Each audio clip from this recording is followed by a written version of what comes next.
খাগড়াছড়ি জেলা সদর থেকে সাজেকের দূরত্ব 70 কিলোমিটার এবং দীঘিনালা থেকে 49 কিলোমিটার, বাগাইহাট থেকে 34 কিলোমিটার। খাগড়াছড়ি থেকে দীঘিনালা আর্মি ক্যাম্প হয়ে সাজেক ভ্যালি যেতে হয়। পথে পড়বে 10 নং বাগাইহাট পুলিশ এবং আর্মি ক্যাম্প। সেখান থেকে আপনাকে সাজেক যাবার মূল অনুমতি নিতে হবে। সাজেক ভ্যালি বর্তমান সময়ে ভ্রমণ পিপাসু মানুষের সবচেয়ে জনপ্রিয় গন্তব্য সাজেক। রাঙ্গামাটি জেলার বাঘাইছড়ি উপজেলায় অবস্থিত সাজেক বাংলাদেশের সবচেয়ে বড় ইউনিয়ন হিসেবে খ্যাত। সমুদ্রপৃষ্ঠ থেকে যার উচ্চতা 1800 ফুট। সাজেকের অবস্থান রাঙ্গামাটি জেলার হলেও ভৌগোলিক কারণে খাগড়াছড়ির দীঘিনালা থেকে সাজেক যাওয়ার অনেক সহজ।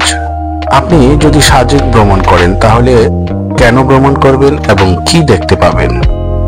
চারপাশে মনোরম পাহাড়ের সারি, সাদা তুলোর মতো মেঘের বেলি আপনাকে মুগ্ধ করবেই।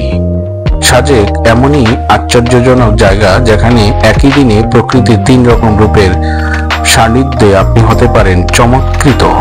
কখনো বা খুব গরম অনুভব হবে, তারপর হয়তো হঠাৎ বৃষ্টিতে ভিজে যাবেন, কিংবা চোখের পলকেই মেঘের ঘন কুয়াশার চাদরে ঢেকে যাবে আপনার চারপাশ। প্রাকৃতিক নিঃসর্গ আর তুলোর মতো মেঘের পাহাড়ে উড়াউড়ির খেলা দেখতে সাজেক যাওয়া আদর্শ জায়গা। কলাঙ্ক পাহাড় হচ্ছে সাজেক ভ্রমণে আসা পর্যটকদের কাছে প্রধান আকর্ষণ। আর সাজেক ভ্যালির শেষ গ্রাম কলাঙ্ক পাড়া লুসাই জনগোষ্ঠীর অধ্যুষিত এলাকা। কলাঙ্ক পাহাড় থেকে কর্ণফুলী নদীর উৎপত্তি স্থল ভারতের লুসাই পাহাড় দেখা যায়।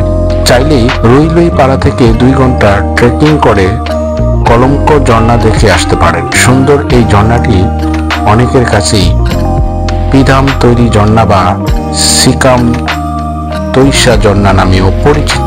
দিন কিংবা রাত সাজেক যেন শিল্পীর তুলিতে আঁকা ছবির মতো। সময় গড়ায় তবু সাজেক পুরাতন হয় না। সাজেকে গেলে অবশ্যই সকালে আপনাকে খুব ভোরে উঠে যেতে হবে হেলিপ্যাডে। সেখান থেকে সবচেয়ে সুন্দর সূর্যোদয় দেখা যায়।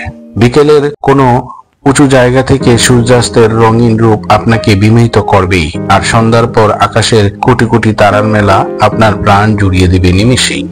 আকাশ পরিষ্কার থাকলে দেখা যাবে মিল্কি ওয়ে বা ছায়াপথের। ঘুরে দেখতে পারেন চারপাশ এবং আদিবাসীদের জীবন যাপন। সহজ সরল এই সব মানুষের সান্নিধ্যে আপনার ভালো লাগবে।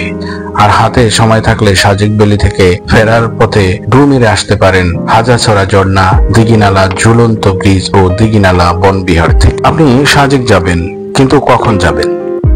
সাজেকের রূপের আসল তুলনা হয় না। সারা বছরই বর্ণিল সাজে সেজে থাকে সাজেক। বছরের যে কোনো সময় আপনি সাজেক ভ্রমণ করতে পারেন, তবে জুলাই থেকে নভেম্বর মাসে সাজেকের চারপাশে মেঘের খেলা বেশি দেখতে পাওয়া যায়। তাই এই সময়টাই সাজেক ভ্রমণের জন্য সবচেয়ে উপযুক্ত সময়। সাজেক যাওয়ার জন্য আপনি কোন পথ ব্যবহার করবেন এবং কিভাবে যাবেন? সাজেকের বর্তমান রাঙ্গামাটি জেলার হলেও খাগড়াছড়ি জেলার দীঘিনালা হয়ে সাজেক যাওয়া অনেক সহজ। তাই প্রথমেই আপনাকে খাগড়াছড়ি আসতে হবে। ঢাকা থেকে খাগড়াছড়ি যেতে চাইলে Hanif enterprise, Saudia, saint Martin, Hyundai, imperial express, Desh travels, Shyamoli, Shanti Paribahan সহ আরো অনেকগুলো বাস এসি এবং নন এসি ছেড়ে আসে। 750 টাকা থেকে শুরু করে 850 টাকা ভাড়া দিতে হবে আপনাকে। আর এসি বাসে যেতে চাইলে Saint Martin, Hyundai, Robi Express, Hanif Enterprise, Relax Transport, Shyamoli, Desh Travels, Econo service 1000 থেকে 1600 টাকা ভাড়া আপনাকে দিতে হবে। আর বাসগুলো সাধারণত রাত 10টার পর খাগড়াছড়ির উদ্দেশ্যে ছেড়ে যায়। এছাড়া শান্তি পরিবহন বাস সরাসরি দীঘিনালা যায়, ভাড়া 700 টাকা। ঢাকায় গাবতলী, কলাবাগান সহ শহরের বিভিন্ন প্রান্তে রয়েছে এসব পরিবহনের কাউন্টার। ছুটির দিন গুলোতে যেতে চাইলে আগে থেকেই টিকিট কেটে রাখা ভালো, নয়তো পরে টিকিট পেতে ঝামেলা পোহাতে হবে। খাগড়াছড়ি থেকে সাজেকের দূরত্ব 70 কিলো। খাগড়াছড়ি শহরের শাপলা চত্বরের কাছ থেকে জিপ গাড়ি, চান্দের গাড়ি রিজার্ভ নিয়ে সাজেক ভ্যালি ঘুরে আসতে পারেন।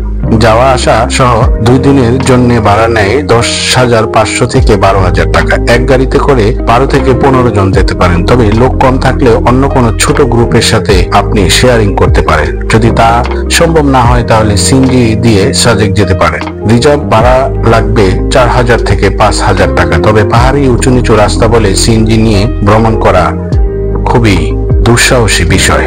বন্ধুরা, সাজেকের আজকের এই পর্বটি এখানেই শেষ করব। সবাই ভালো থাকবেন, সুস্থ থাকবেন, সুযোগ পেলে ভ্রমণ করবেন। আল্লাহ হাফেজ।